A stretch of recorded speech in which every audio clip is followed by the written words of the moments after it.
provide for her family. She was doing 2 jobs. She always took care of business. She always had big dreams.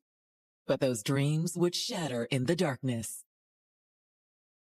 Neighbors heard the shots. This girl got gunned down like a dog.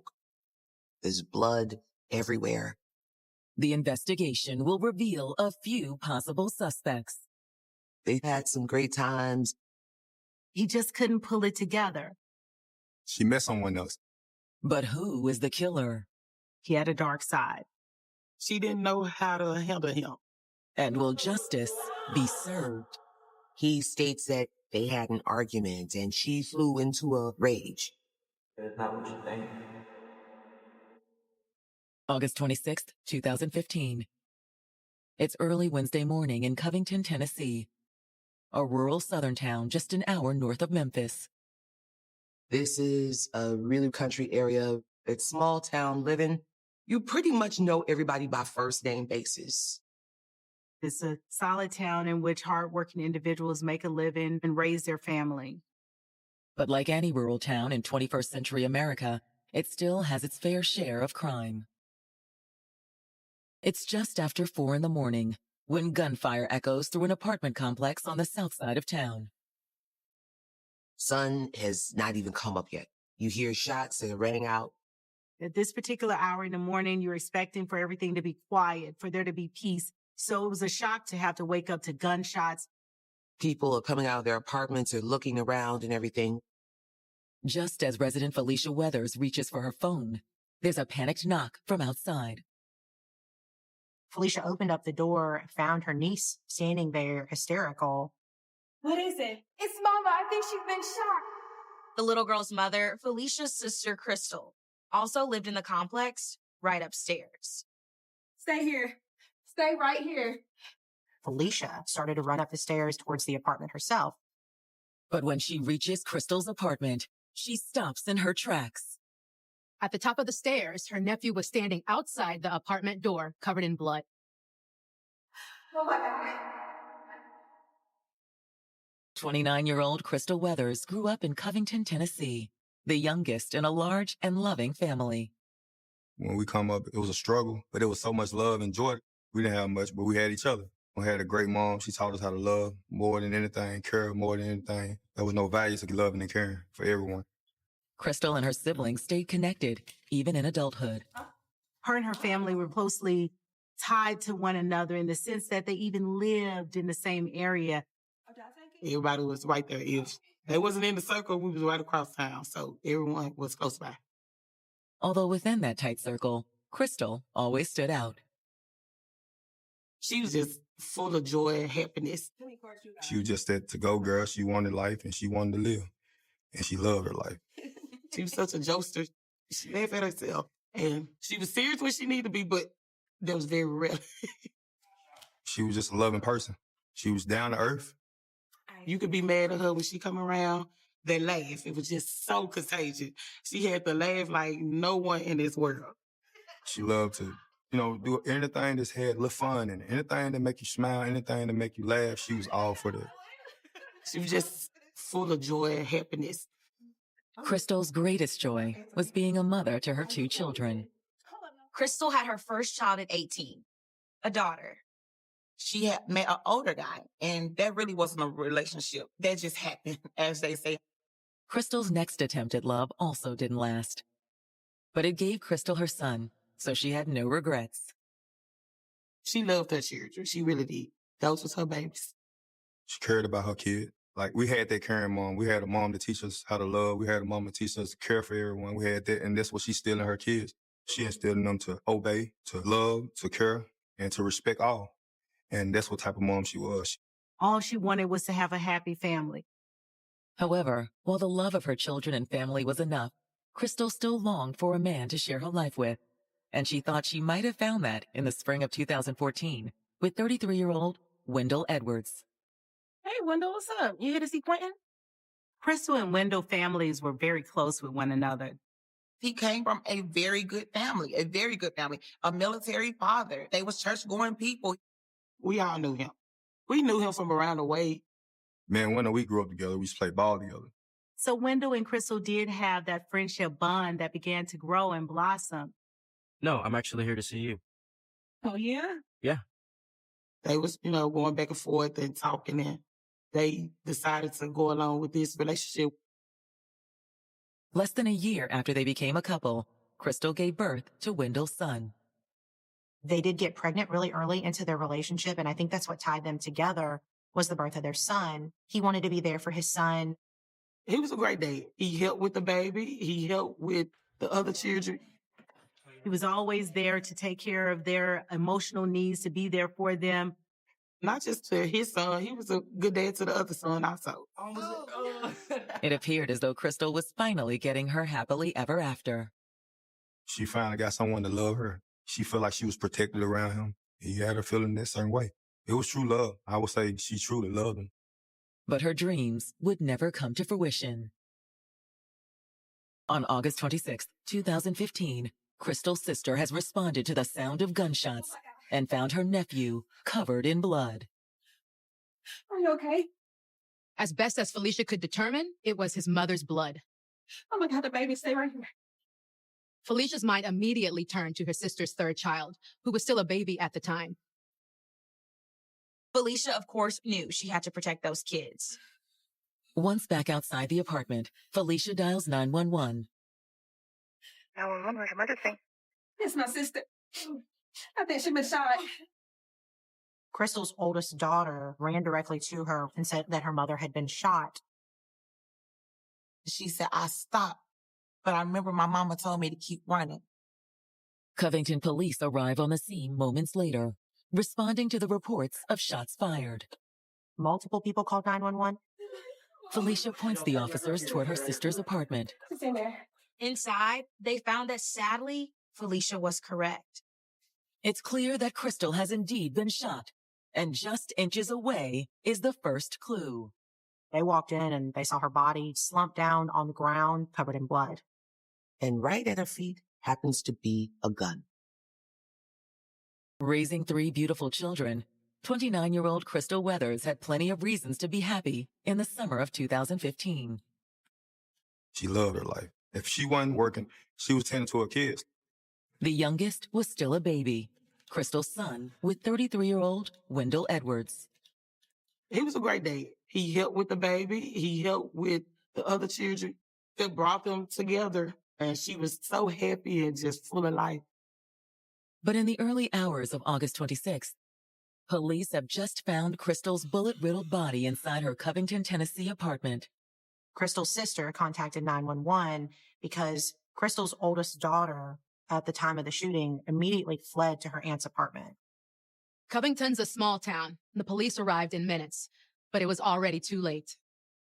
Crystal is already dead, and the murder weapon lays right by her body. It was a .357 Smith & Wesson revolver. Their first thought was, could this have been a suicide? However, that doesn't appear to be the case. She was shot multiple times. They were scattered throughout her entire body. There was one in her right breast. 2 of them were to the back of the head.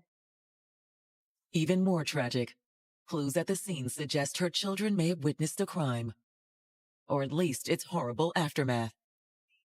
There was a bloody handprint on the wall that was next to her body. The print is small, obviously a child's. Her sister had found Crystal's oldest son outside of the apartment, covered in blood. He was laying on his mama, trying to wake her. He got his hands covered in blood and ended up wiping them on the wall. To imagine this child seeing his mom, lifeless, and knowing that these 3 kids witnessed this is perhaps the most heartbreaking part of all of it. Although it's not entirely clear just what Crystal's children may have witnessed. They're not sure what's happened, so they're looking around to see if there's been any sign of struggle. They're looking around to see if by chance this was perhaps a break-in. Was it someone who had come in to try to rob, or if by chance anything's been taken? They didn't see anything that looked out of place. No broken windows or locks that would have suggested forced entry. There was no other sign of a disturbance, really, other than her body.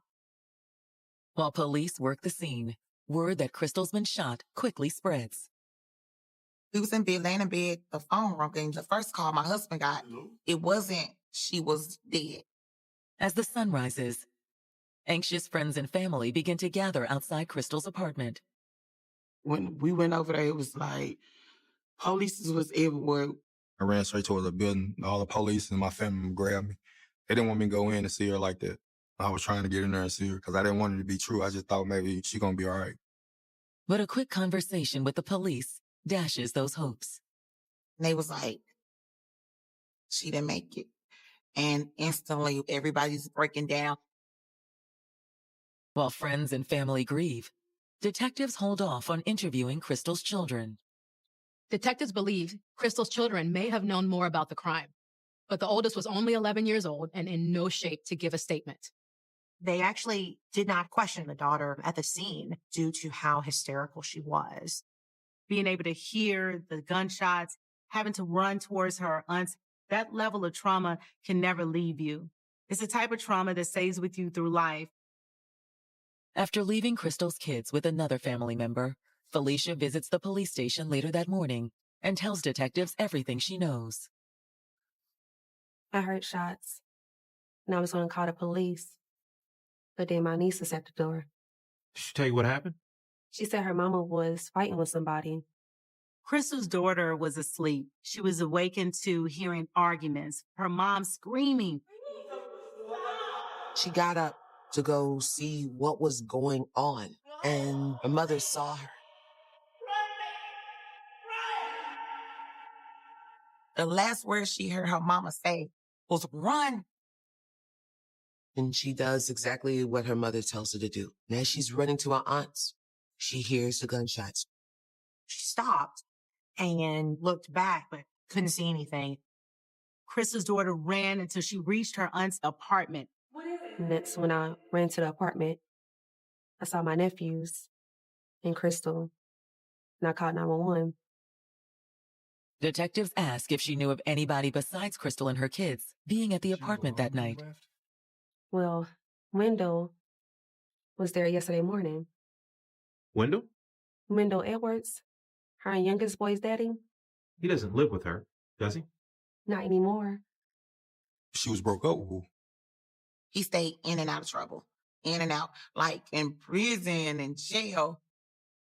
It was always for something different, but he would get arrested, do more time in jail, things would be fine, get arrested again. When he got out the penitentiary, he couldn't get no job. So my sister was the provider, the breadwinner. I really don't even think I ever known whether to even have a job. She just got tired, and it got to a point she broke up with him. However, since they had a child together, Wendell wasn't entirely out of Crystal's life. He was coming to watch the kids while she worked, and he was babysitting the kids when she was running her errands. But he wasn't there last night? I don't think so. He left that afternoon. Crystal's sister told detectives that when Wendell left, she'd actually given him a ride. He was staying with family members. Felicia says that after taking Wendell home, she returned to the apartment complex where she and Crystal both lived. After I dropped Wendell off, I came back to watch Crystal kids for her. Crystal had gone out that night with some of her friends, including her niece, Terry. They were out and about. They were partying, having a good time. She dropped me off between the hours of maybe 1 or 2, maybe. And she dropped me off. She went back home. And she was alone when you left? As far as I know, it was just her and the kids. However, before Felicia leaves, she does think of one name to give detectives. A new man in Crystal's life, 30-year-old Byron Marshall.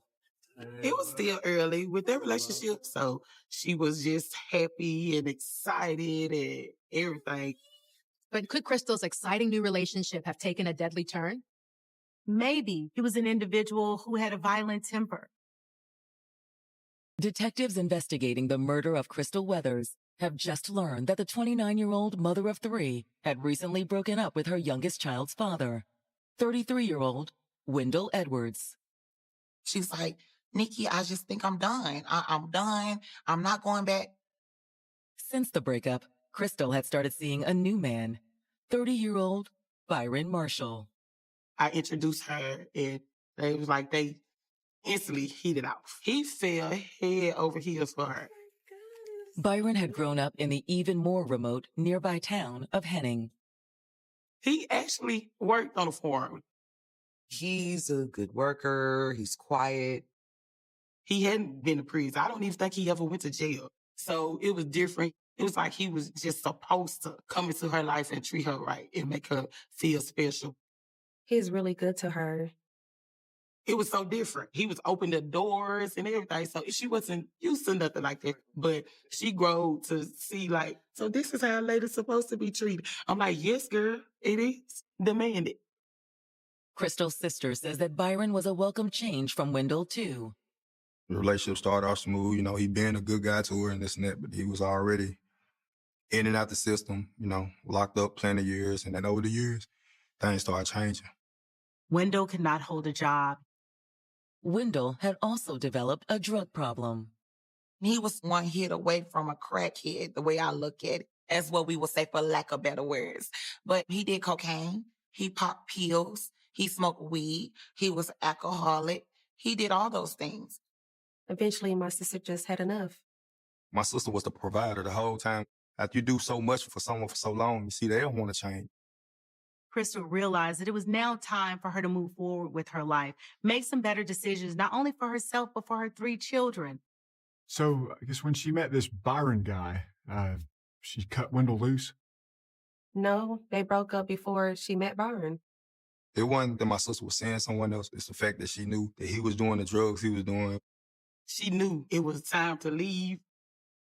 In fact, Crystal's sister didn't even know if Wendell knew about Byron.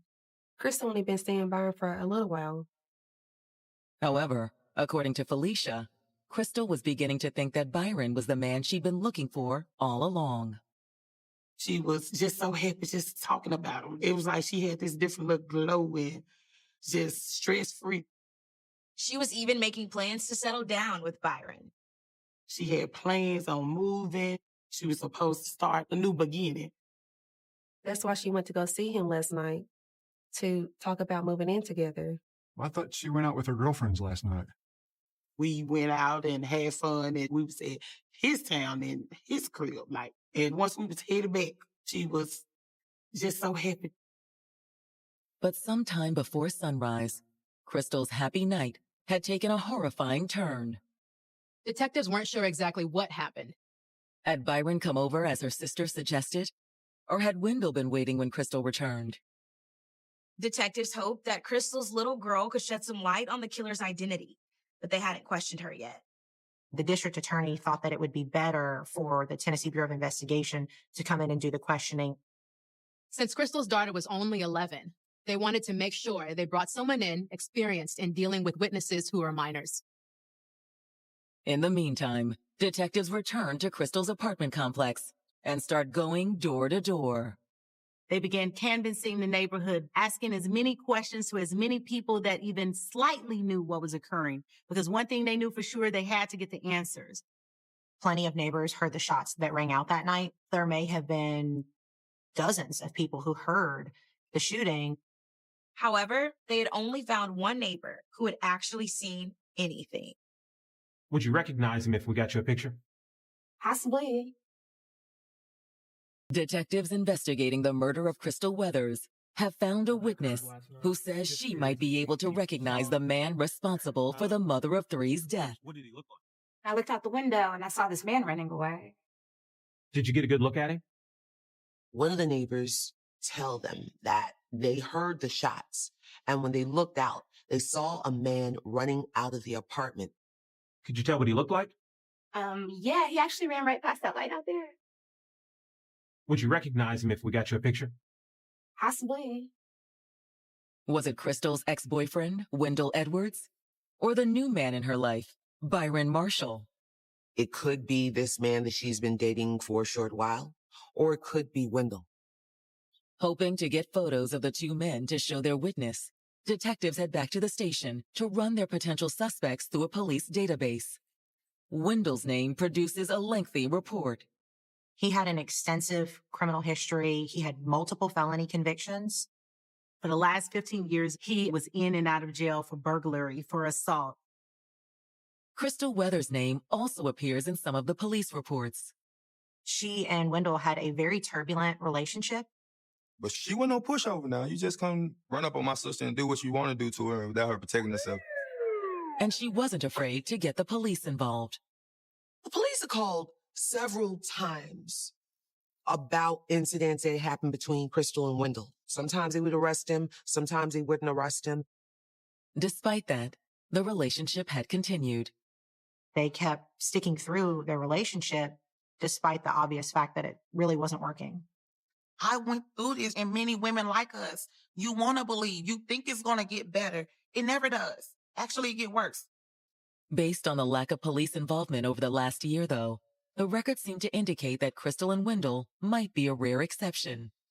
It looked like Crystal and Wendell might have finally split up for real and on good terms. She was through with him. I knew for a fact that she was done. The last night that she was here on Earth, I was with her. And she knew that it's really over with.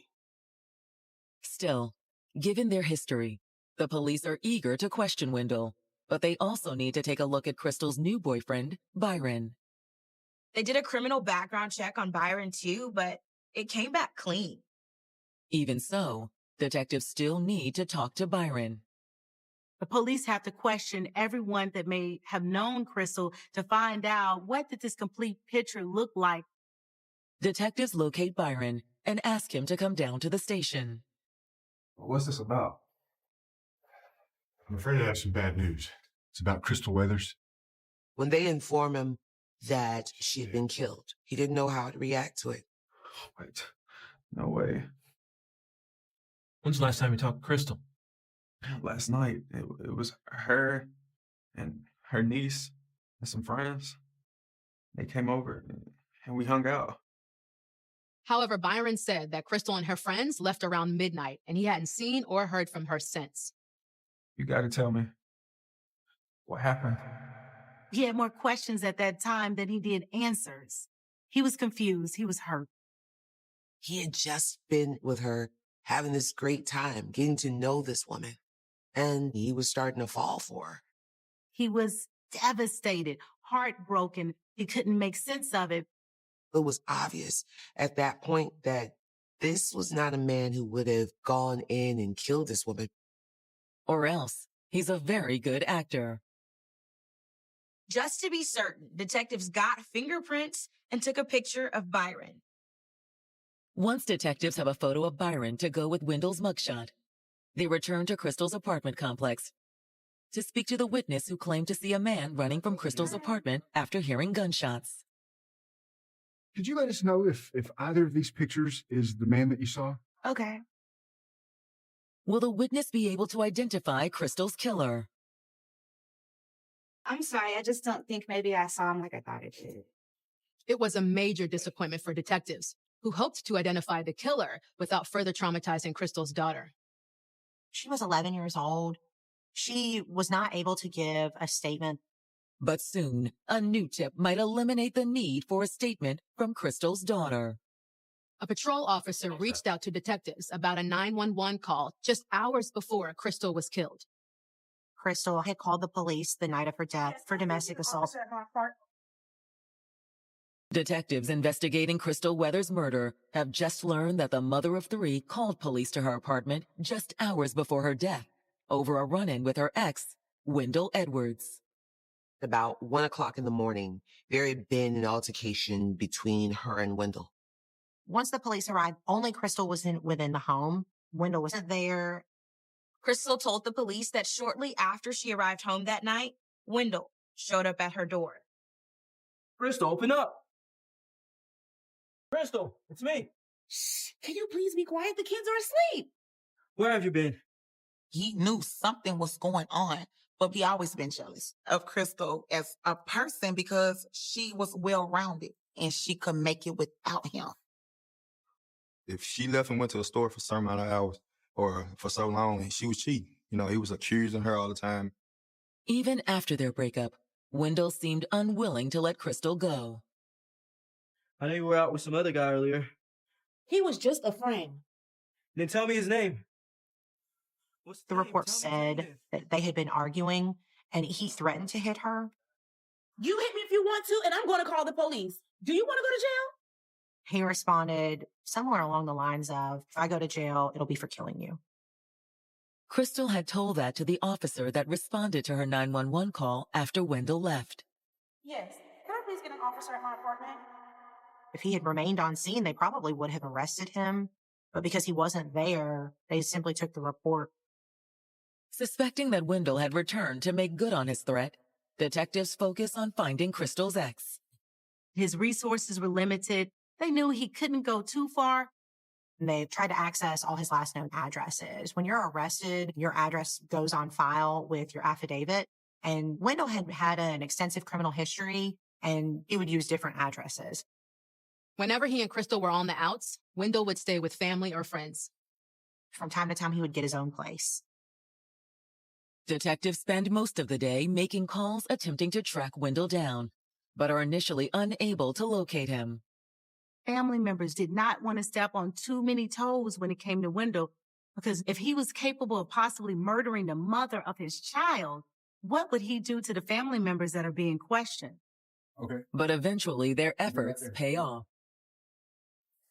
Police get a tip that Wendell may be in Brighton, Tennessee. Now, Brighton is not that far away. It's basically right up the road. Wendell had an aunt that lived out there. They almost butt up against each other. They're very close. It's out in the hilly country area where everybody lives a little bit far apart. Less than 48 hours after Crystal's murder, Covington detectives and Tipton County Sheriff's deputies pull up outside the home of Wendell's aunt. Brighton is in Tipton County, but it's not within the Covington city limits. So the Covington Police Department engaged the Tipton County Sheriff's Department to help them attempt to locate Mr. Edwards. Once police arrive in Brighton, they execute a search warrant. The police search the house. Once they find him, they take him out and arrest him. As they lead him to a patrol car, Wendell has a surprising question for the detectives. Wendell was asking whether or not Crystal had made it, which didn't really make sense when you looked at the evidence. Wendell shot her multiple times. Wendell's concern seems strange enough, but it's the explanation he'll offer that could change the course of the investigation. I don't know if at the time he was thinking, well, maybe if I attempt to act remorseful, maybe they will think that this is a heat of passion killing, that I just snapped. He has to come up with some logical reason why he murdered the mother of his child. Was he going to say that he couldn't even control himself, that he had a mental disorder, that maybe it was temporary insanity? He had to say something. What he said took detectives by surprise once again. I want you to leave. Oh, whoa, easy now, easy. Don't tell me to calm down. Covington, Tennessee detectives have finally located the man they suspect is Crystal Weathers' killer, her ex-boyfriend, Wendell Edwards. And where did they find him? At a relative's house. He couldn't go far. He didn't have any means to travel. And so where was he? Hiding like a little coward. Once taken into custody, detectives bring him down to the station for a statement. All right, Wendell. We know you shot her. Yeah, but it's not what you think. Wendell took accountability for what happened to Crystal, if you can call it that. But it was very clear that he tried to minimize what happened between the two of them. Crystal is a person who loves to fight, you know? And when she gets mad, she'll get back after you. Wendell did try to turn the tables on Crystal and make it seem as though she was the primary aggressor. He states that they had an argument and she flew into a rage. So I went over there trying to patch things up with her, but she wasn't having it. So you shot her? No. It wasn't like that. According to Wendell, Crystal had pulled the gun on him. I want you to leave. Oh, whoa, easy now, easy. Don't tell me to calm down. Easy. He said that he took the gun from her and started shooting her to protect himself. The detectives don't believe any of it. None of the evidence at that scene showed that she had attacked anybody, that she had gone and tried to fight by any means.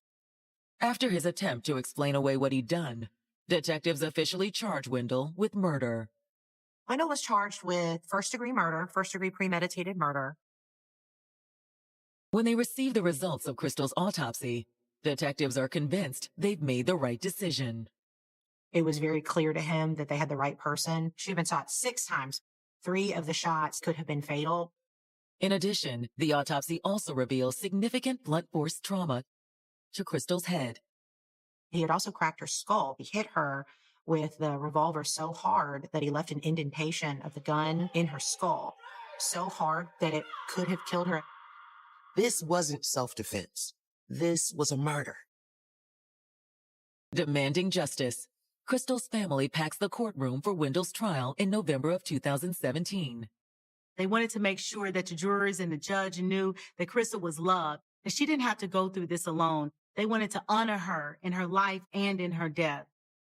The prosecution begins its case by calling members of Crystal's family to the stand in order to provide jurors with a glimpse into her relationship with Wendell. When the relationship started, they had happy times. He became this other person because he did a lot of drugs. He was always in prison and jail. He was really taking control of her life, like when allowing her to go places. Wendell believed that Crystal was being unfaithful to him, which is what caused the bulk of their fights. I don't think that he knew how to love properly. I think he felt hurting you is showing you I love you, because that's what he did. He would hurt her so bad and then she'll come back. But this time, things were different. Crystal finally realized that Wendell was a bad seed and he was not going to change. I think that what triggered him into doing the things that he did because he knew it was over. He was thinking about self because he wouldn't have had a place to stay. You didn't have no money. She was the breadwinner. You didn't have no food. Where you was going to eat at? Like, you knew that you were losing everything. He just got to a point he didn't care no more. To walk the jury through just what happened that night, the prosecution calls Crystal's daughter to the stand as their star witness. Crystal's oldest daughter was a teenager at that point, and the prosecutors had spent the 2 years since the murder working carefully with her to determine what she witnessed on the night her mother died. In her testimony, Crystal's daughter says she had been asleep, but woke to the sound of her mother shouting at someone in the next room. Crystal's daughter says she even came and peeked around the corner into the living room, and that's when she saw Wendell. Don't tell me what to do. She saw him raising a gun. Crystal's daughter says that was when her mother saw her looking from around the corner. Run, baby, run! Get off of me! Her mother told her to run, and she did, and she heard the gunshot. Wendell can't control his anger. He did not stop. Wendell shot her multiple times. The gun that Wendell used, he dropped it right by her body and fled. When it's the defense's turn, Wendell takes the stand to give the jury his side of the story. I want to see some remorse. I want to see, like, I'm really hurting. I wanted to see something. I got the opposite. He came in cocky. He came in nonchalant. Wendell's defense was that he didn't intend to do it. He didn't mean to crack her skull. He just kind of happened to crack her skull. He didn't mean to shoot her 6 times. He blacked out and didn't even remember pulling the trigger due to how upset he was. He basically states that this is not premeditated. This was a moment of passion. I believe he was hoping to get either second-degree murder or voluntary manslaughter. That's what his attorney was arguing for. But once the jury retires to decide his fate, Wendell's hopes for a lesser verdict are soon dashed. It didn't take but 8 minutes for the jury to come back with a guilty verdict. He had been found guilty of first-degree murder. With all of his prior history of aggravated assault, with his many cases of domestic violence, it was now time to send Wendell away for life. He ended up receiving a life sentence without the possibility of parole. It was justice. He should never get out. Although some in the family hoped for an even stiffer penalty. I just felt like it wasn't enough. That's my cousin. That's my blood. You need to be killed. Like, you need to die. Like, you had no right. How dare you? With Wendell in prison, those left behind try to repair their shattered lives. Crystal's 3 children will grow up without their mother. They will never be able to have their mother at their wedding or to watch any of them graduate from high school. Their family is close-knit and tight, and I'm sure they're taking great care of them now, but Crystal should have been the one to take care of and raise her children. Her daughter is my goddaughter, and she's over every weekend, and I love her and she loves me, just like her mother. But nothing can replace the loving mother that Crystal's children lost. You catch them smiling, but it's not the same smile. You catch them laughing, not the same laugh, And I know that the fact that she was subtracted from them is the reason. They're going to get all the love they deserve, but it's not going to be the same. Abuse is never okay. If you or someone you love is in an abusive relationship, there is help available. Call the Domestic Violence Hotline at 1-800-799-SAFE. She was a young woman with a bright future. She was just trying to find her way. She was always aiming for higher heights. She wanted to move to Atlanta to go to college. But she would never get the chance. The caller advised that he had found her unresponsive. It's my friend. I don't think she's breathing. Medical units transported her to the hospital, but they could never revive her. I just started crying. I couldn't even stop. Did she have some kind of a medical issue? Perhaps she had overdosed on drugs. Or was the truth far, far worse? Injuries of this nature are not going to show up till hours, possibly a day or so after the incident. I was shocked. I couldn't believe it. And your own mother? I thought we would never get the whole truth about, what really happened. June 7th, 2014. It's Saturday morning in Chattanooga, Tennessee, a former factory town turned high-tech hub. Chattanooga was built on manufacturing, but as of the last 20, 30 years, it's really transitioned into more of a startup city. Chattanooga has some of the fastest internet speeds in the world, and that has made the city really attractive for small business owners. However, just west of Chattanooga's booming downtown, the residents of College Hill Courts haven't shared in the city's success. It's very, very low-income housing development project that's been around for many decades. We see a lot of drug activity. Unfortunately, I've worked several homicides in the College Hill Courts. A lot of that is either drug or gang-related. And at 6 o'clock that morning, there's yet another 911 call from the courts. It's my friend. I don't think she's breathing. The caller, Jamichael Harris, identifies his friend as 21-year-old Inez Burney. The caller advised that he had found Miss Burney in her bathtub, unresponsive. No, she's in the tub. Please send somebody. Will Inez end up just another grim statistic? 2014 was when we started seeing more people overdosing on heroin mixed with a little bit of fentanyl. Or was there more to this emergency than meets the eye? Please, hurry. I don't know what else to do. Around College Hill Courts, Inez Burney was known for her warm and charitable heart. She was a love, caring, and kind, wholesome-hearted person. She would give you the shirt off her back if you needed it. She didn't want to see people down or out or nothing like that. And she helped a lot of people in that community. She really did. And at just 21 years old, Inez was determined to be independent. She wanted to make sure that she had a job and that she, could pay her own bills and take care of herself. So that was one of the things that she did. She gonna do what she gotta do. And she was always aiming for higher heights. However, Inez's ambition wasn't the only thing people admired. Guys were very attracted to her. She's very petite. She had a nice shape on her. She was very well dressed. She was a pretty girl. She just had that type of outgoing personality. To know her was to love her. At 19, she'd started dating her first serious boyfriend, 21-year-old Clayton Sanders. He was brought up in a nice home, brought up very well. He was very polite, very respectful. Oh, let me grab it over. Thank you. I could tell that he really liked Inez. Inez appeared just as taken with Clayton. He's nice looking. He dressed well. He's a nice person to be around. He was her type in physical appearance, but also in the way that he treated her. But after almost 2 years with Clayton, the relationship cooled. Inez simply wasn't ready to settle down just yet. She had kind of put things on hold. She was 21 years old. She was enjoying life.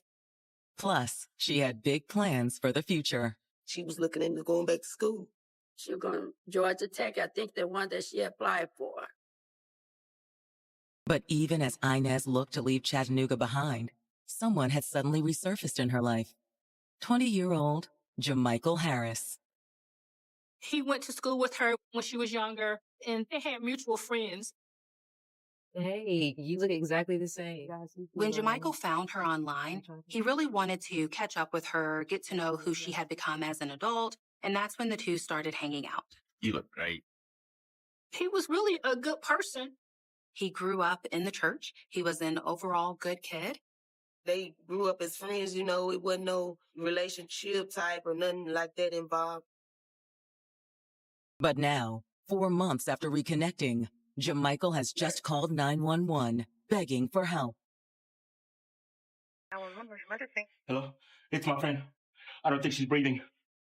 He found her in the bathtub and started trying to revive her. Wake up! Inez! Once medic units arrived, they started their procedures. She's in here. Got her prepped and ready and took her to Erlanger Hospital. But how had this vibrant young woman ended up in such a dire condition? Hey, what happened? I don't know. She was like this when I got here. She thinks she could have drowned. When the EMTs arrived, they noted that Inez's hair was dry. There's a little bit more to the story. It seemed as if Jamichael was intentionally trying to mislead the police. In June of 2014, 21-year-old Inez Burney had big plans for her future. She was saying she was going back to school. She was just trying to find her way, and she was doing it. But now, after her friend, Jamichael Harris, found her unconscious in her apartment, Inez's bright future has come to a tragic end. Medic units transported her to the hospital, but they could never revive her. She was pronounced dead. With no apparent cause of death, officers at the scene alert homicide detectives. When you have a young woman in her 20s that passes away and we don't have a cause, they're going to contact us and we're going to get involved. On their way to the crime scene, detectives contact the hospital and speak with the attending physician who pronounced Inez deceased. I first spoke with the doctors and they didn't see any real injuries that stood out, and there was no trauma of any sort. The initial ruling generally is the unknown death until we can have the medical examiner do an autopsy. However, given where Inez was found, detectives aren't ready to rule out foul play. The College Hill Court apartments where Inez lived had a reputation for crime and gangs. But as detectives work their way inside, they find no evidence that a crime has occurred. There were no signs of forced entry. The living room was basic living room. Nothing turned over, no signs of a struggle. Her purse, her phone, everything was still in place. However, that still leaves detectives with several options. A scene such as this, there's always questions of, could this possibly be an overdose or could this be a medical issue? An overdose wouldn't be unheard of in the courts. Maybe she had been out all night and she had taken some narcotics. We just didn't know. But there may be someone who does. Inez's friend, Jamichael Harris. He's the gentleman that found Miss Burney. So I wanted to get his statement. Jamichael's initial statement to responding officers had seemed more than a little suspicious. He said he doesn't know if she had done anything, so he comes up with the drowning in the bathtub scenario. But when the EMTs arrived, they noted that Inez's hair was dry, and so they were able to rule out a possible drowning. So you want to think she didn't drown? At that point, it makes you suspicious, but you have to kind of start backpedaling. So I have a patrol officer take Mr. Harris to our interview room at the Police Services Center. This interview is with Mr. Jamichael Harris. The time is 9:45 hours in the morning. This is on the DOA undetermined of Miss Inez Burney. Jamichael begins by explaining that he'd recently reconnected with Inez after many years. So y'all childhood friends? They were friends in school. They had reconnected through Facebook. Jamichael tells detectives he'd met up with Inez at around 1 o'clock the previous afternoon. Jamichael told them that he had spent the entire prior day hanging out with Inez. What y'all do during the day? We were just walking around. They visited a friend's house. They also went to a local convenience store. And ultimately, they ended up at Inez's sister's home. What y'all do at her sister's house? Just look at TV. Okay. So y'all watch TV? Mm-hmm. Jamichael says that after spending the evening at Inez's sister's, they'd left around 2 a.m. and headed back to Inez's apartment. It was too late for him to go home, so he would just stay at her apartment. Since it was late, I guess? Yeah. But Jamichael also says that once back at the apartment, he was still restless. And you're welcome to stay if you want to. I really appreciate that. Do you mind if I go ahead and come back here in a little bit? Thanks so much. She told him, that's fine. I'll leave you a key outside. What did you do once you went outside? I just thought, just walking around. What did she tell you what she was going to be doing? She said she's figured to go to bed. Okay. According to Jamichael, he was gone for more than an hour. Did you go anywhere? I went down the street, like going towards downtown. But he says that when he got back, there was no key outside. And no need for one either. When he arrived back at the apartment, the door was unlocked. That raised an immediate red flag for detectives. Maybe someone saw Inez put the key outside for Jamichael and then used the key to enter her apartment. It tells me that there didn't need to be sign of forced entry. Did you find her automatically? No, I was going to use the bathroom. That's when I seen her. He finds Miss Burney not submerged in the water, but her head above the water. I tried to throw a little water on her, see if she'll wake up. Inez didn't respond, so he called 911. Did it appear like she had gotten sick or thrown up? I asked him about any possible narcotic activity or if they had been drinking or anything of that nature. She didn't do none of that. Didn't do nothing like that? Okay. Although Jamichael admits he can't be entirely sure. She could have when I was out, when I had went back outside. All right, so you don't know. He was unable to tell me if there was anything in her system that we needed to be looking for. Do you know if she had any kind of medical conditions or anything that we possibly need to look for? I don't know. Finally, detectives ask about the depth of Inez and Jamichael's friendship. When y'all originally got back together, just met up to catch up, was there the possibility of y'all possibly starting a relationship? No. It was just on a friend level. It wasn't nothing more, nothing less. Okay, so there was no hey, this might be a midnight booty call or anything like that. Then, at the end of the interview, detectives ask Jamichael for a DNA sample. Are you cool with that? Yeah. If they were able to recover any DNA from the crime scene, the sample from Jamichael could rule him out. Before they can cross-reference his DNA to samples from the crime scene, detectives do a quick search of Jamichael's background. And there's nothing to suggest he's anything more than a witness. The guy never been in trouble before, never had a speeding ticket or anything. Once they're done with Jamichael, detectives move on to the grim task of informing Inez's family of her death. It was really a heartbreaker. It was a shocker to all of us. What? I just couldn't put the two and two together, that she really was dead. Inez's mother does know one thing, though. Her daughter's death wasn't an overdose. Miss Burney said she's not had any kind of narcotic history.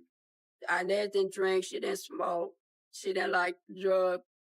Are you aware of Inez having any medical conditions that maybe would have caused her death? No, none. However, Inez's mother believes she might know the reason behind her daughter's murder. I knew this would happen. Her mother immediately suspects foul play. It's the money. It's got to be the money. Money? What money? Chattanooga detectives have just informed Inez Burney's mother about the death of her 21-year-old daughter. All kind of thoughts running through my mind. Who did and why? She didn't have any enemies because she had such an outgoing personality. She was friends with everybody. However, Inez's mother does think she might know the motive behind her daughter's death. It's the money. It's got to be the money. Money? What money? Inez's mother tells the police that a few days prior to her death, she was flashing tons of money on social media. The picture itself was strictly of just extensive amount of money. Inez's mother believes that the money was from her tax returns. I told her not to post pictures like that on social media. I told her it's not safe. The area she was living in, it wasn't the best neighborhood in Chattanooga. Her mom was worried that this might have led somebody to harm Miss Bernie and steal her money. I asked the detective, but they never found any money in the house. We have this social media post, and we have not located this money. So that also tells us this could possibly have been a robbery. But if Inez had been robbed, was it a neighbor? Or was the culprit lurking somewhere on her friends list? At this point, we start looking into doing search warrants and subpoenas for phone records and for social media records to see if we can get dates and times and figure out a window of who all has made contact with her via social media or phone call or text from the point the post had actually been made. Detectives then return to College Hill courts and start knocking on doors. We try to talk to anybody that might have been outside or anybody that might have heard anything to see if we can locate somebody that might have been in the area to commit this robbery. Neighbors didn't hear anything out of the ordinary, but one of them did note that they saw a gentleman enter Inez's apartment that night. About what time was that? I want to say it was late, like 3:30 in the morning. That would have been while Jamichael said he was out walking around. Is this the guy you saw? I don't think so, but it was across the court, so I can't be sure. When they were shown a picture of Jamichael, they didn't recognize him. Thank you for your time. But if it wasn't Jamichael, who did the neighbors see? Just a few hours later, detectives get a promising new lead. Homicide. Police learn that someone was arrested in the same neighborhood the night that Inez was murdered. I was notified by our robbery division that a gentleman had been picked up that had committed a robbery in the College Hill courts that night. The suspect's name is A.J. Phillips.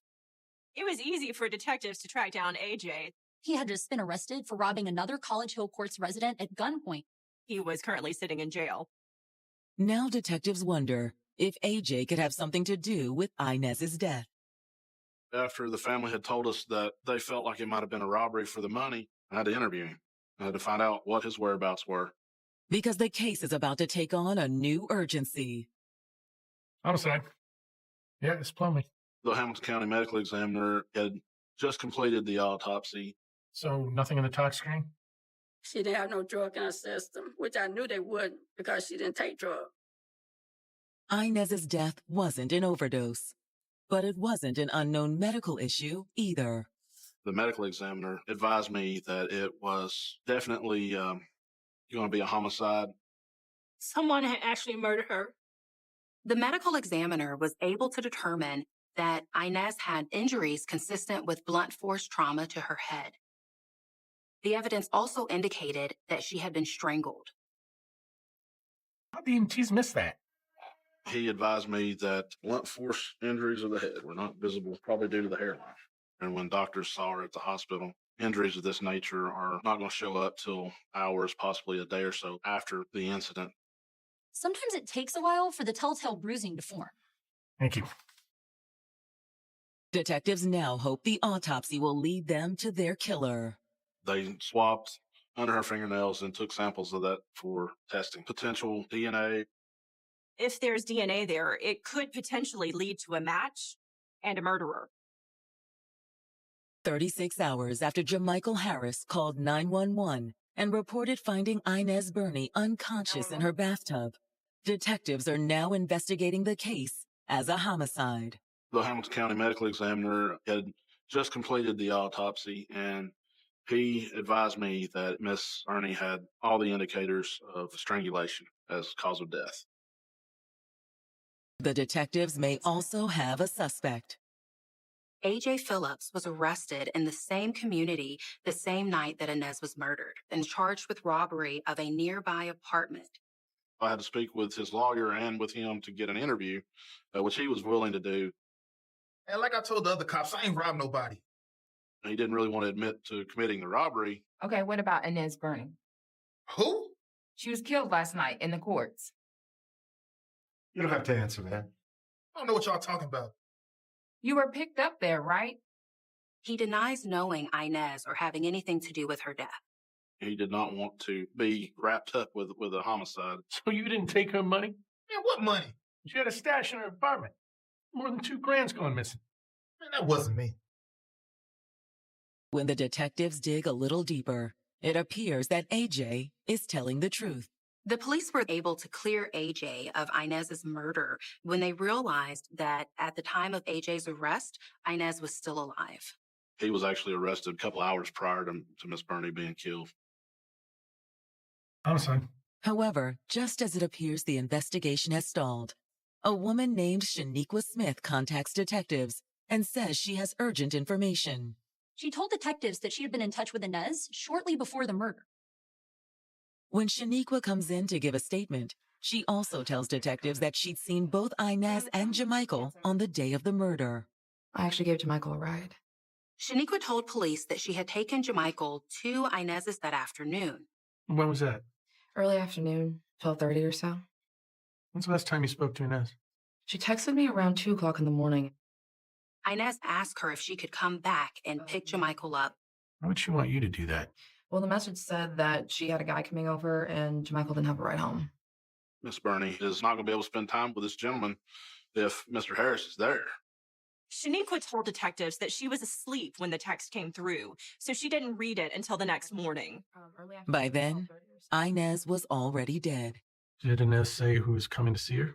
No, but it was probably Clayton. Shaniqua explained that Clayton was the guy that Inez had been seeing on and off for the past couple years. They were pretty serious at a point, but Inez wanted things to be more casual since she's going down to Atlanta for school. And Clayton was okay with that? As far as I know. But now detectives wondered just how casual Clayton was about his relationship with Inez. Could Clayton have gotten jealous once he learned that Inez was hanging out with Jamichael? Do you think Clayton knew that Inez was spending time with Jamichael? I think so. Think he suspected them of being more than friends? I really don't know. However, information about Clayton isn't all that Shaniqua has for detectives.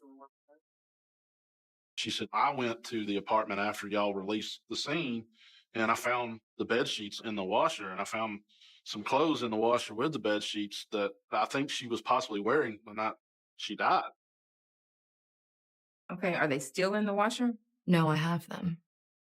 She said, the minute I found them in the washer, I knew this was important, so she collected them and kept them. Well, we're going to need those sheets for the investigation. I kind of figured. Let's go. We went and collected those items, and we were able to process those, and we located several DNA profiles. Hoping for a quick match, detectives compare the profiles to the DNA sample they took from Jamichael. Parties that have been arrested for felonies, it's mandatory that their DNA is collected. Unfortunately, it was not a match. So now detectives needed to check and see if any of the profiles were in the national database. Detectives get a hit. One of the DNA profiles matches Clayton Sanders. It turned out Inez's ex-boyfriend was also an ex-con. At some point, Clayton got into some trouble and he was arrested and locked up. Clayton went to jail for drug charges and aggravated assault. Detectives already knew that Inez was trying to meet up with someone the night that she died, and now they had this DNA match on the sheets to Clayton, her ex. It was just a matter of time before they connected all the dots. Detectives investigating Inez Burney's murder have just matched a suspicious DNA profile from the 21-year-old's sheets to her ex, Clayton Sanders. Shaniqua had told police that Inez was inviting a guy over to her place the night she died, and that she was pretty sure it was Clayton. According to Shaniqua, the relationship between Inez and Clayton was strictly casual. However, detectives are left wondering if Clayton believed the same thing. Maybe Clayton had spotted Jamichael Harris leaving Inez's apartment the night of the murder. He might have not liked the fact that she spent all day with Mr. Harris. When police bring in Clayton for questioning, he appears quite distraught over Inez's death. Can't believe this happened. I really love that girl. However, detectives waste no time confronting Clayton about their suspicions. Did you know that Inez was seeing other men? I mean, we weren't really exclusive. Was that a problem? Wasn't nothing I could really do about it. Clayton said he wasn't thrilled about the casual nature of their relationship, but he accepted it if that was the only way he could keep seeing Inez. Okay, did you know a guy named Jamichael Harris? She might have mentioned him. Detectives can't help but notice that Clayton's a little evasive about Jamichael. Did you see him the night Inez was killed? How would I did that? We were told that Inez was expecting you to come over. Yeah, we talked about it, but no. He said he was supposed to have been coming over and didn't. He got hung up. I think he couldn't get a ride. Okay, so where were you then that night? I was at home. Can anyone verify that for you? No. Clayton didn't have any witnesses to corroborate his story. Detectives remain suspicious, but they don't have enough to hold him. Clayton's DNA on Inez's sheets wasn't enough. It proved that he had been in the apartment, but detectives couldn't pinpoint that he had been there on the night of the murder. Hoping to get a better sense of Clayton's movements that night, detectives subpoena his phone records. They also ask Inez's sister, Jackie, to come in and give them a statement. Her and Jackie had a real tight bond because they lived close by. They lived in the same neighborhood. She was always up her sister's house. She would be up there every day, all night. They hung out a lot. In fact, Inez and Jamichael had spent several hours at Jackie's house just prior to the murder. Thank you for coming in. We gotta find who killed my sister. She meant everything to me. During the interview, Jackie confirms that Inez and Jamichael spent most of the evening at her apartment. They didn't really do much, just sat around and watched TV. When I spoke with her sister, it really kind of shed some light on Miss Bernie's last hours. I think she was hoping he'd get bored. He? Jamichael? Yeah. The sister told me that she had a male friend coming over, so she was trying to get rid of Mr. Harris. This, of course, fit with what detectives had already heard from Shaniqua and Clayton.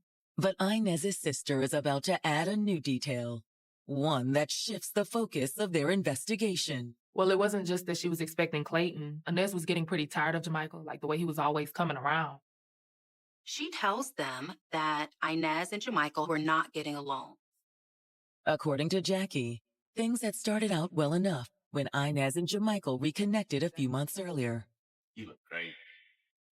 They would just spend time together. But, it was fun. He was just a friend, just somebody that would come around, just to be around. Except the more Jamichael kept coming around, Inez began to suspect that he was looking for more than a friendship. He was always trying to impress her or trying to show that he wanted to be with her, taking her out to eat. He'd buy her things if she wanted it. Based on all the gifts and affection and attention, it seemed that he wanted a relationship with her. Jackie says that Inez didn't intend to string Jamichael along. She didn't find him to be somebody that she was attracted to in that way. He was just a friend, just wasn't her type. But Jackie isn't sure Jamichael really got the message. He still wanted to be around her. He was obsessed with her. You think something happened? Well, Inez did call me that night after they got to her place. Like Shaniqua, Jackie told police that Inez called looking for someone to give Jamichael a ride home. But in Jackie's version of the story, Jamichael was refusing to leave. Yeah, girl, he's sitting on the couch. You told him to go, right? Oh, yeah. Inez was angry with Jamichael because she made it very clear that she wanted him to leave, and he was refusing to do so. She wanted him gone. I guess I'm just going to have to throw him out. Do you want me to come over? No, I got this. But by morning, Inez would be dead. If he's got feelings for her and he's trying to act on those feelings and she's not returning those advances, then that's a motive. What about the money, though? What money? Mom told us of some cash Inez had taken a picture of on social media. Oh, that's long gone. Jacqueline told the police that the picture with the money that Inez had posted was an old picture, and she didn't know why Inez had suddenly posted it. She confirmed that the money was no longer at the house. There's no real need to completely rule it out, but I can stop concentrating very seriously on the robbery. I need to really concentrate on possible jilted lovers. But does that mean Jamichael is their killer? He was someone who was friends with her. I couldn't believe it. First interview with Mr. Harris was my key witness. Unfortunately, today he is Now my key suspect.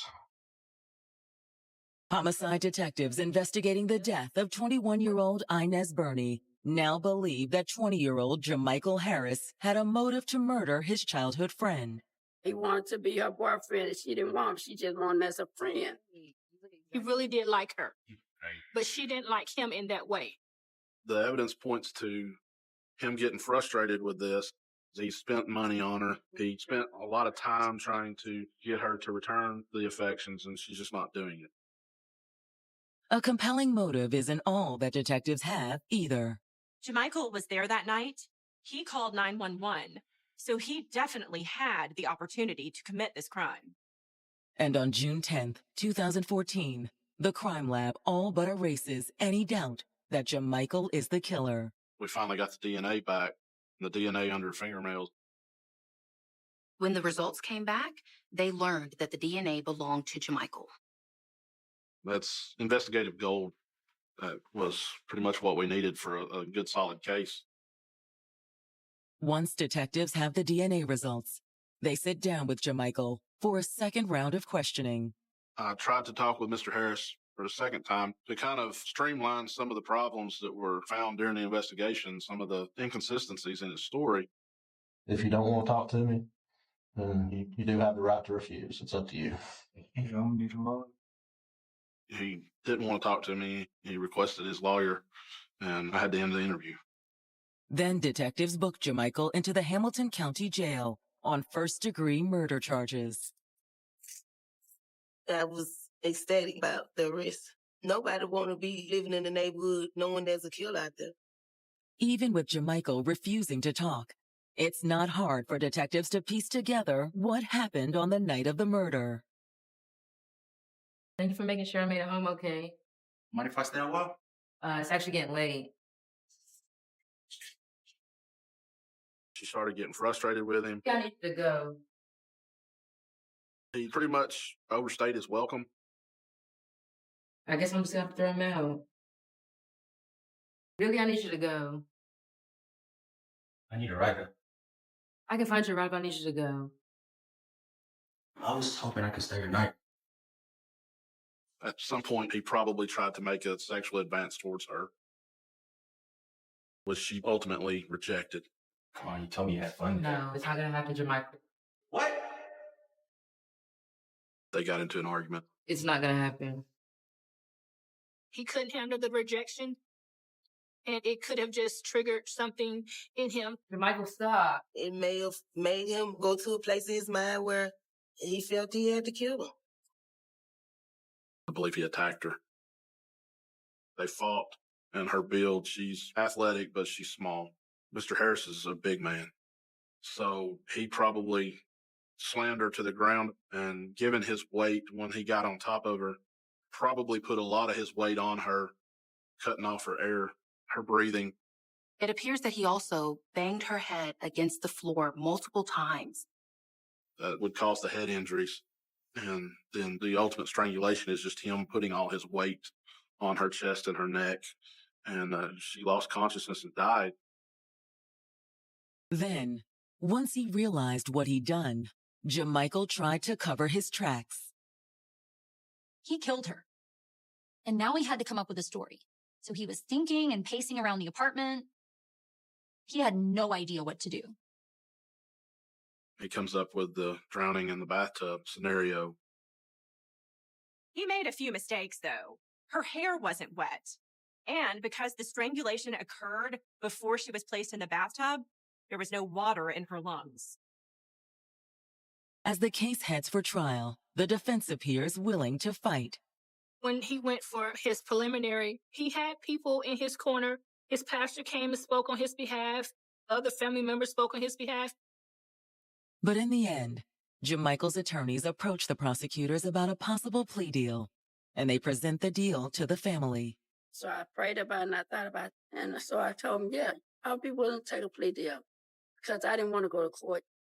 On January 10th, 2017, Jamichael pleads guilty to second-degree murder. In exchange, he was sentenced to 15 years in prison.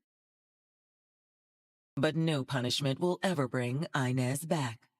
The Burneys have lost a loved one. They're never going to have their sister or their daughter again. He deprived her of ever having a family of her own, me of having grandkids, or her doing something amazing with her life. She didn't get a chance to mature and blossom into the woman that she was destined to be. And her family still struggles to understand why Jamichael chose to murder someone he supposedly loved. I don't know how he could just take her life the way that he did. If you say, we're just friends, you need to accept that, because you can't make anyone care about you or like you or love you. You either be with them or leave or walk away. But the family hopes that Inez's story can prevent others from suffering the same tragic fate.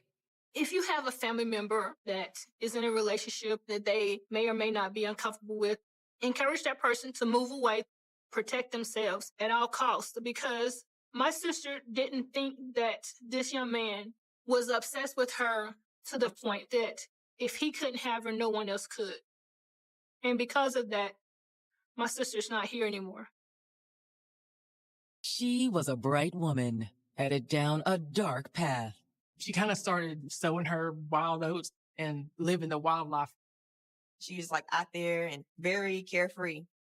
She got in with the wrong crowd, started using drugs. But when she finally found true love, she transformed into a brand new woman. She just settled down. He was a very positive influence on her. For the first time in years, she has goals and ambition. But her new beginning would come to a horrific end. She was murdered. Her body was burned. It was the stuff that nightmares are made of. The investigation will uncover a tangled web of secrets. She was going to tell his wife. I knew nothing about the guy. Never even heard of him. We're on to suspect number 4 by my count. But which one is her killer? It was a big shock to me. He didn't seem like he fit the bill. I still can't believe that it's him. October 8th, 2014. It's a beautiful autumn morning in Gwinnett County, Georgia, a sprawling suburb northeast of Atlanta. Gwinnett County is a big place. It's got about 1 million people here. However, it has a really small town feel to it. We have a good school system. We have a good park system. The people are very nice. It's a very small townish in that way. But one family's carefree stroll in the park is about to end in horror. Walking their dog early in the morning in the park. Oh my God, stop. What is that? They come across a dead body. The body is burned. They can see drag marks on the ground.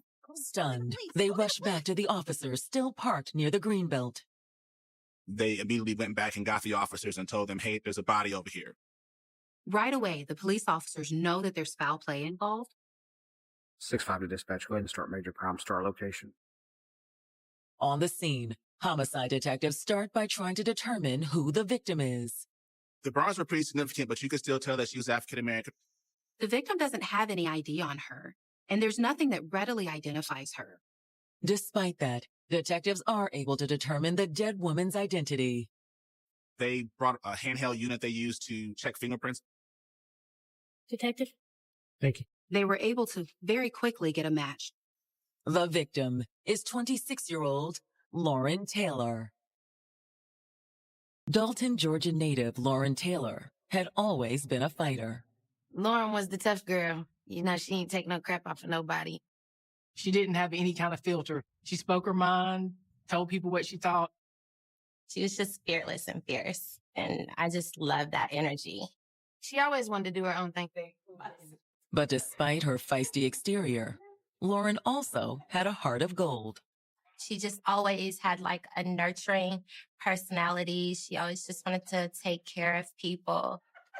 She was a person that you could open up to. You could say anything around her and she can make you feel comfortable about yourself, make you feel loved.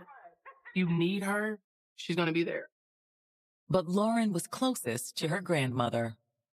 Her grandmother was the matriarch in the family and really held everyone closely together.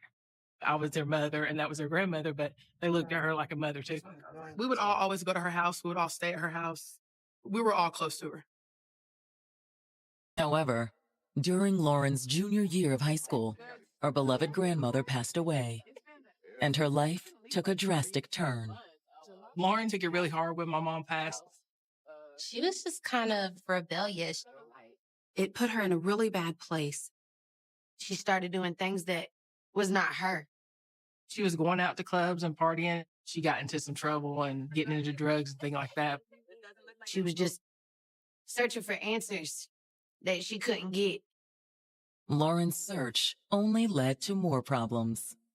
She got in trouble with the police. She was getting locked up for different things, so it was just getting worse and worse. Lauren spent the next few years drifting, eventually ending up just across the state line in Chattanooga, Tennessee. She didn't have a job. She didn't have any money, so she was trying to do whatever she could to get money. She was a young lady that was just in a very precarious situation. Eventually, Lauren started working as an escort. She got into that lifestyle from the crowd that she became friends with, a bunch of females in Chattanooga that were doing that. And she clicked right in with them because that's Lauren. She clicks in anywhere. She already was a beautiful girl, so she already got the attention, but it was like, hey, I can make money out of this. Lauren completely owned it. She owned it all the way. She didn't care how people viewed her, what they thought at this point anymore. She thought she was living the glamorous life. Lauren kept her source of income secret from her family back in Dalton, but they suspected something was going on. I knew she was making it day to day. I knew she had money to do certain things, but I never really tried to ask her, what are you doing? I didn't ask her, are you selling drugs? What are you doing to get this money? I would talk to her, tell her, come back home. You don't like to see your kids out there like that.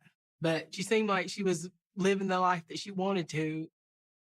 However, just when it looked like Lauren's family had lost her, she met 36-year-old Jerry Day in the fall of 2013. Do you mind if I take a seat? Oh, no, not at all. He worked as a cable installer for a local company. He already had his own house. So you just got it going on. Yeah, I do pretty well. He seemed like a very good guy. Their chance encounter quickly turned into a relationship. It was a positive influence on her. He kind of settled her down. She moved in with him. She was just so in love. She always talked about how nice he was. She wanted to be with him, to commit with him. In a stable situation for the first time in years, Lauren started getting her life back on track. Jerry was a big turnaround for her. She was trying to get in school for culinary arts. She was trying to get her GED. She's really moving towards the future. But Lauren's bright future is cut short when police discover her badly burned body in a suburban Atlanta park. They must have wondered if her troubled past had come back to haunt her. Or had Lauren's fresh start taken a deadly turn? They had a tumultuous relationship. It started getting a little aggressive. He could have motive to kill. By 2014, it appeared that 26-year-old Lauren Taylor was turning her life around thanks to boyfriend Jerry Day. Once she was with him, she was kind of a different person. She wasn't as wild. She was trying to change and become a better person and do better with her life. It's like she's finally getting it together. I'm not going to have to worry about somebody calling me saying something happened. But now, more than a year after meeting Jerry and getting her life back on track, detectives have just found Lauren's dead body dumped in a suburban Atlanta park. There were drag marks on the ground, which imply that she was likely killed somewhere else and then brought to this spot. She didn't have to be doing something here locally. She could have been killed where she was from and then just dropped off in Gwinnett County. Then whoever dumped the body had set it on fire. They was burned using accelerant, probably gasoline, most likely. For lack of better terms, it was horrific. How Lauren's body ended up in the park isn't entirely clear to detectives. Obviously, it was a homicide, but I don't think they had any idea in what direction to go or where to turn. Once they found the identity of the victim, Taylor, they had no leads. They had to start from scratch. Lauren's body offers few clues about her killer's identity. She was wrapped up in a blanket and set on fire. The only part of that blanket that was really there still was a part that was directly underneath her body. Crime scene investigators also gather the trash and debris surrounding the body, in faint hopes that something might trace back to Lauren's killer. There were cigarette butts everywhere. It was an open public park. So anything that they thought that could be helpful in the investigation and took into evidence, I would say it was probably over 100 pieces of stuff they just took just there on the scene. While the CSI team works, detectives head to Dalton, Georgia, to inform Lauren's mother of her daughter's murder. Unfortunately, that's one of the jobs that falls to detectives, and they drove up and they let her know that Lauren had been killed. They told me we found your daughter in a park this morning, and after that, I don't think I heard anything for at least about 10 minutes. I was just in shock. She had so much more to do in life. She just didn't deserve it at all. When detectives ask Lauren's mother if she has any idea who might want to hurt her daughter, she tells them no. There really wasn't too much I could tell them. All I knew is she was staying in Chattanooga. However, Lauren's mother thinks there's someone who can help. Her sister, Michelle, they were very close. Lauren confided in her about a lot of stuff that she didn't tell other people. Lauren's mother calls Michelle, who comes straight over. Thank you for meeting with us. Michelle says she has no idea why her sister would be anywhere near Gwinnett County, where police had found her body. She did not typically come here. She didn't know anybody down there. Although Michelle does explain that her sister has a troubled past. She was very forthcoming about it. Lauren had some struggles. She got in with the wrong crowd, started using drugs, and turned to sex work. That's how she supported herself. How did your sister find her clients? Mostly through Backpage. At the time, Backpage is one of the most popular sources for those kind of endeavors, and she did have regular customers that she would see. According to Michelle, that changed when Lauren started dating Jerry Day. They had a good relationship in the beginning. I was happy that she found somebody who seemed to genuinely care about her. However, after several months of dating, Michelle says things started to change. All of a sudden now, her relationship with her boyfriend, it wasn't going so good. It went from good to bad in a hot second. Lauren had told her sister that Jerry had been violent in the past. Did you ever witness any of the violence? No. I just heard about it from Lauren. The sister said that her boyfriend broke some of her fingers. Michelle says that despite Jerry's behavior, Lauren had stayed with him until the night of October 3rd, just 5 days before police found her body. Lauren called Michelle that night and told her that something had happened between her and Jerry, but she didn't go into detail as to what that something was. She just told her that Jerry had kicked her out of the house. Michelle didn't learn what happened until later that night, when she gave her sister a ride to a friend's house. She was going to go stay with some friends in Rising Fawn, Georgia, who she had met a few months back. On the way, she was real hysterical. She was just crying, just bawling. According to what Michelle tells detectives, Lauren may have had reason to be upset. Lauren had told the boyfriend that she was pregnant, and he didn't like that. He just flipped out. He didn't want to have a baby. He told her to get out. But now that Lauren is dead, detectives wonder if that's all Jerry had done. Lauren's pregnancy may have been motivation for him to kill. Detectives investigating the murder of 26-year-old Lauren Taylor have just learned a disturbing piece of news about Lauren and her boyfriend. They had had a major breakup right before all of this happened. She had told him she was pregnant and he had flipped out. I don't think my sister was really pregnant. Do you think Jerry knew that? I doubt it. Lauren's sister told the police that Jerry had kicked her out of the house after an argument. Detectives wonder if that's all Jerry had done. She told me he's crazy and something's wrong, like he's delusional. So that was my first thoughts, like this guy must be involved. Michelle tells detectives that Lauren had spent the night of October 3rd with her. So what did she do after she left her exes? She stayed with me that night, and then she had me take her to a friend's house the next day. According to Lauren's sister, the friend lives in Rising Fawn, Georgia, a small town just across the Tennessee state line from Chattanooga. Michelle said that Lauren was hoping to stay with a friend for a few days until she could figure out what she could do. Because Miss Taylor didn't work a regular job, she was living off of her boyfriend, for lack of better terms. Do you think she could have gone back into prostitution? Her sister's answer stuns detectives. She told them that Lauren had continued to work as a prostitute this entire time. Lauren, on more than one occasion, would go out and turn tricks. Do you think Jerry was aware of her work as an escort? I really don't know. If he knew, that may have given him further motive. Although, according to Michelle, Jerry had another reason to be angry with Lauren. Lauren had taken a bunch of the boyfriend's things, like a PlayStation 3, a Fire tablet, some very expensive guitars. She felt like she was owed those things for being in the house with him, and she was looking for a way to get money. After talking to Lauren's sister, detectives have a few possible suspects. But so far, Jerry Day has the most motive.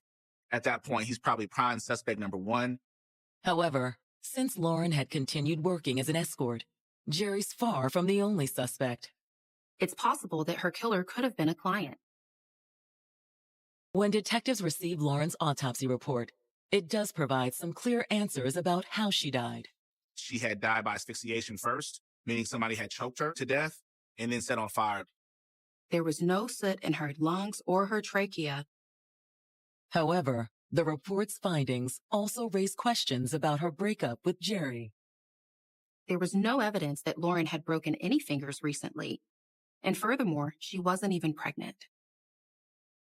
Hoping for some answers, detectives reach out to 36-year-old Jerry Day. They're unable to get a hold of him, so detectives left a message asking him if he could call them back. Then, while waiting to hear back from Jerry, detectives drive up to Rising Fawn and knock on the door of the home where Michelle dropped off her sister. That was the last time that the sister heard from or talked to Lauren. Hi, we're with the Gwinnett County Police Department. Are your parents home? No. You know when they might be back? No, I don't know.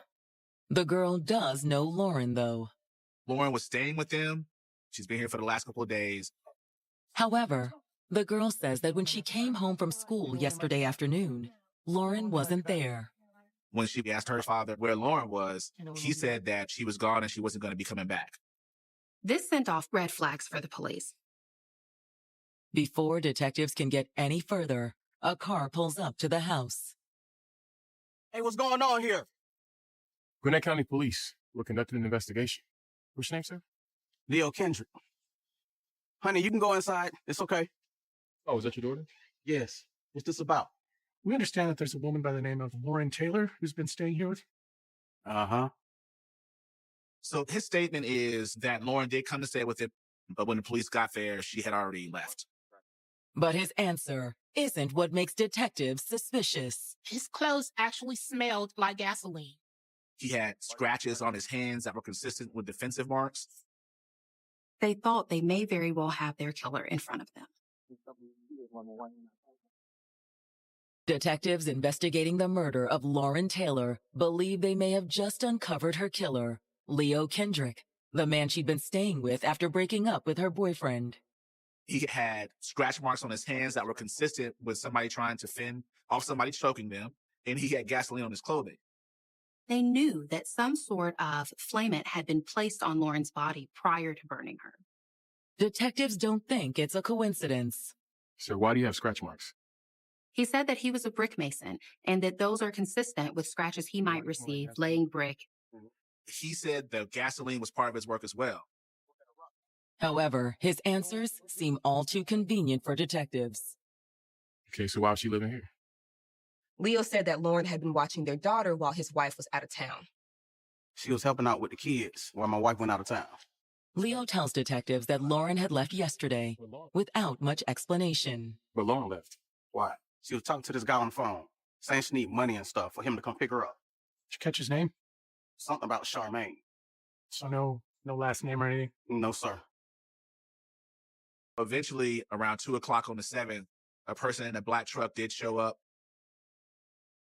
Did you go look at her? No, sir. He never got out the car. Did Lauren say where he was taking her? No, sir.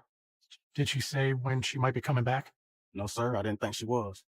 He said she took her stuff with her when she left. Is Leo telling the truth? So they decided to search his home because they knew that at some point Lauren had been there. During the search, detectives discover evidence that suggests Leo isn't telling them the whole story. When officers served a search warrant on the home, they found some of the items Lauren had stolen from her ex-boyfriend, including guitars, that PlayStation. Which contradicted Leo's claim that Lauren had taken all of her stuff when she had left. Mr. Kensick, I'm sorry, but we're going to have to take you in. What about my daughter? We'll allow you to make arrangements for her before we go in. Investigators know that he's lied to them, so they bring him in for an interview. At the station, Leo denies he had anything to do with Lauren's death. I wouldn't hurt her, I swear. It's Charmaine guys who you need to talk to. He does admit to lying about Jerry's guitars and PlayStation, however.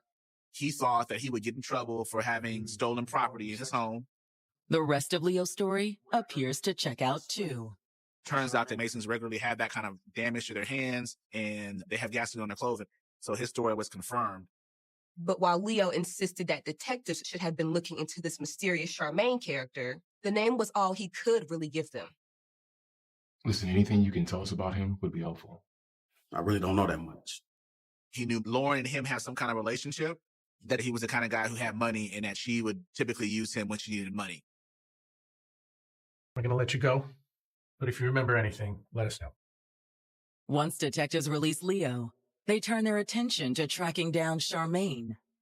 At this point, now we know that Charmaine was actually the person who picked Lauren up from the home in Rising Fawn, making him the last person that has seen her alive. But who is he? Detectives hope Lauren's mother can fill them in. I only knew one Charmaine in Dalton, and I said, there's no way you're talking about Charmaine Goins. Charmaine works for an organization called Launch, where he mentors ex-cons to try to help them get their lives back on track.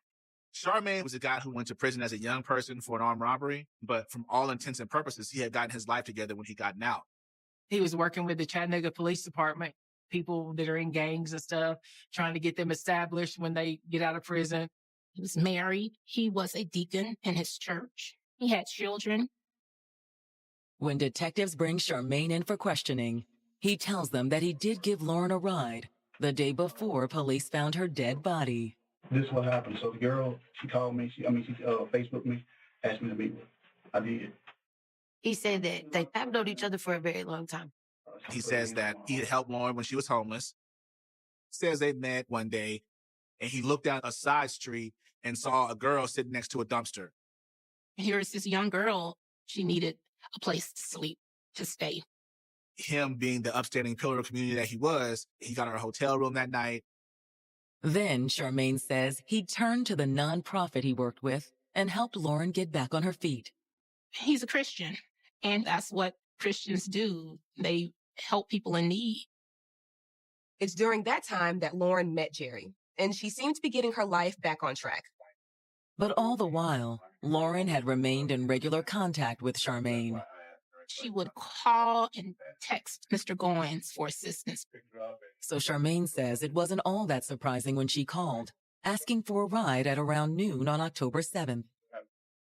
She just wanted to get away from Rising Farm. Okay. And she said something about that. Somebody had got to arguing. She just wanted to get away from here. I had told her, what are you doing? What's going on with you and Jerry? Oh, I had to get away. So then after that, I went down, picked up. Then where'd you go from there? We drove back to Chattanooga. Okay. Yep. And then that's when I dropped off. That was the end of his involvement. He said that she had friends come to pick her up from the Eastgate Mall. She was texting some guy known as Fat Boy. He thought it was her drug dealer, her marijuana dealer. Although according to Charmaine, Fat Boy wasn't waiting when he dropped Lauren off at the mall. Oh, thank you for the ride. Hey, no problem. It's all right. Just be safe out there. That was the last time that he heard from or talked to Lauren. But then, just as the interview appears to be over, Charmaine says something that changes everything. Anything else that you've thought of that maybe you didn't tell me? Yeah, I really can't talk to my wife about the situation of this young lady. Charmaine admits to the police that he and Lauren were having an affair. It was a Lifetime movie coming real live. We had sex that weekend. Barely 48 hours after police found Lauren Taylor's body in a suburban Atlanta park, her friend Charmaine Goins has just dropped a bombshell. Mr. Goins did have an extramarital affair with Miss Taylor. That was while Charmaine was working with his nonprofit to help Lauren find a place to live. However, Charmaine swore he would never do anything to hurt Lauren. I was good to Lauren. I wouldn't hurt him. Asked where he was in the hours after he dropped Lauren at the mall, Charmaine says he'd been helping a friend named Sammy Betts. He had an alibi for that night because he was in bed at home with his wife when his friend called and said he needed a jump start. I think 11:15, 11:20, somewhere around there. He had gone to help him with the car. This is what kind of person Mr. Goins is. Charmaine says that his wife could vouch for him getting up out of bed that night and that his friend could vouch for him. Detectives conclude their interview with Charmaine and let him go. When they follow up with his wife, she confirms Charmaine's story. What she said was that he got up out of bed and went to jumpstart that friend. She also says that Charmaine told her about his affair with Lauren. She was devastated, as he knew she would be. I think that he admitted it because he knew that it was going to be hard for him to keep a secret, so he went ahead and told her before she heard about it secondhand. Will Charmaine's friend Sammy also confirm his account? Before detectives can find out, they finally hear back from Lauren's ex, Jerry Day. Honestly. He said that he had been out of town for a while. After he and Lauren broke up, he decided to go out with his friends on a camping trip to get over it all.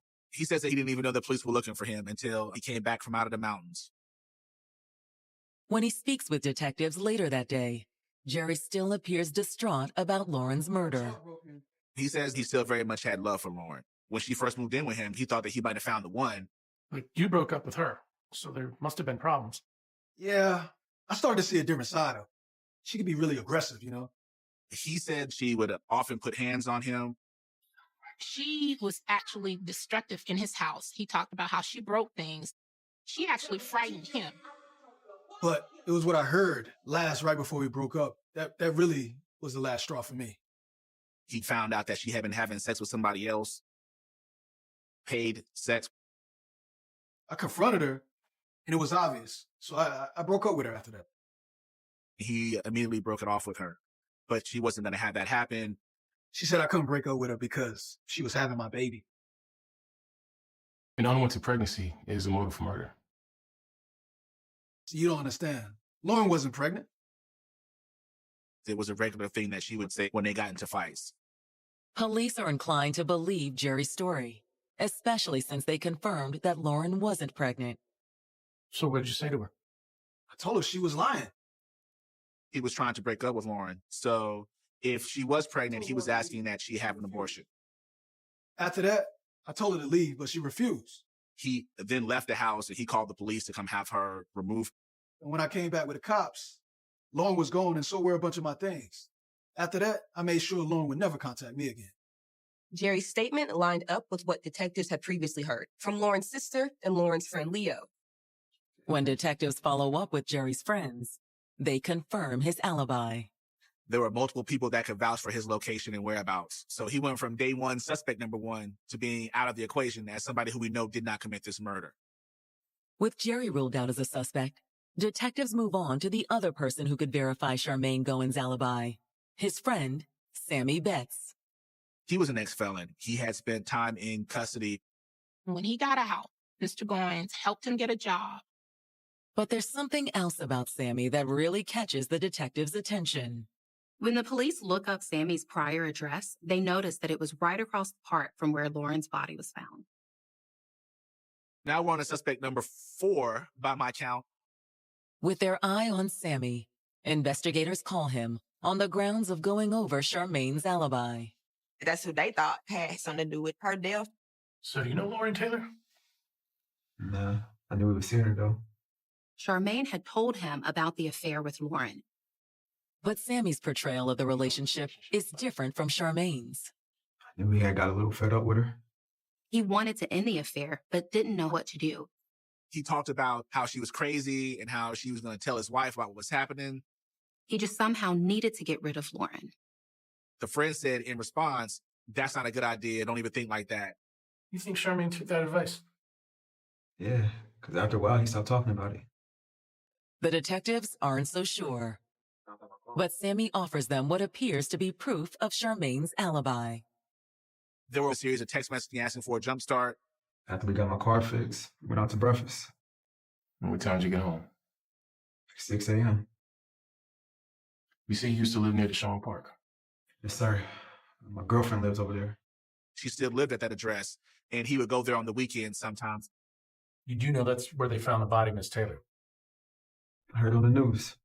However, according to Sammy, that was just a coincidence.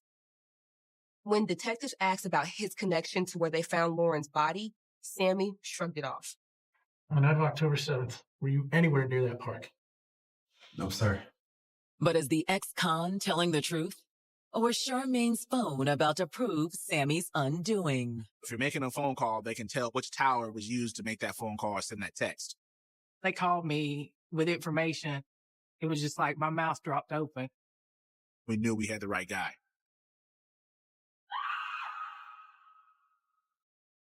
When detectives question ex-con Sammy Betts about the night Lauren Taylor died, he appears to confirm Charmaine Gowen's alibi.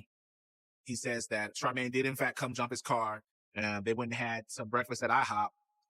However, detectives suspect Sammy may be hiding something. According to his parole records, he once lived near where the police found Lauren's body. Still unsure of Charmaine's alibi, detectives keep digging. We started to get phone records, starting with Lauren's. Lauren's records reveal that her relationship with Charmaine was anything but casual. They text all the time. They used affectionate names for each other, say "I love you" all the time. He was telling Lauren he was going to leave his wife. But by the time Lauren had broken things off with Jerry, it was clear that something with Charmaine had changed. She had texted Charmaine asking for money. She had just been kicked out of her house. She needed somewhere to stay. Charmaine blew her off. There were so many text messages, and he didn't respond back. Left in the lurch with no money and nowhere to go, Lauren panicked. She's texting him saying, "Hey, if you don't pick up your phone, I'm going to show up at your kids' schools. I'm going to show up at your wife's house. I'm going to tell them all about us." That got Charmaine's attention. He responds. They were very angry, upset text messages, but Charmaine agrees to go and pick her up from Rising Fawn. At 2 p.m. on the afternoon of the 7th, Charmaine sent Lauren a text to say he was outside.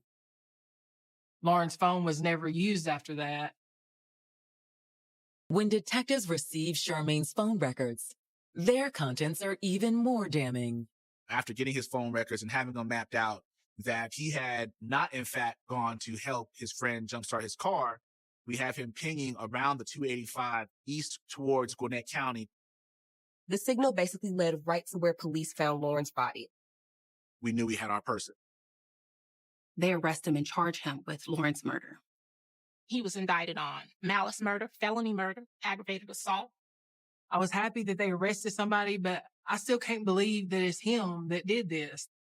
He's trying to help people. But when Charmaine goes on trial on August 29th, 2017, the prosecutors move quickly to demolish the church deacon's good guy image.